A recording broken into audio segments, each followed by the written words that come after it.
Bharat Ratna doctor Babasaheb Ambedkar यांच्या जयंतीनिमित्त आपण दहवाड या प्रभागामध्ये जे नॉलेज सेंटर बांधलेलं आहे, या नॉलेज सेंटरचं लोकार्पण 13 तारखेला करण्याचं नियोजित आहे.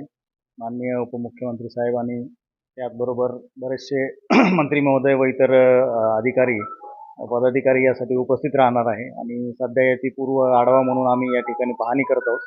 आत्ताच ट्रॅफिकचं नियोजन, त्याचबरोबर या ठिकाणी कार्यक्रमाचं नियोजन, अशा प्रकारचं या ठिकाणी नियोजनाचं काम चालू आहे. त्याचबरोबर एक फिनिशिंग टच जो आहे तो नॉलेज सेंटरचं जे काम आहे त्याच्यासाठी चालू आहे आता, आणि त्याचीच पाहणी करण्यासाठी आम्ही या ठिकाणी आलेलो आहोत. काम पूर्ण झालेलं आहे.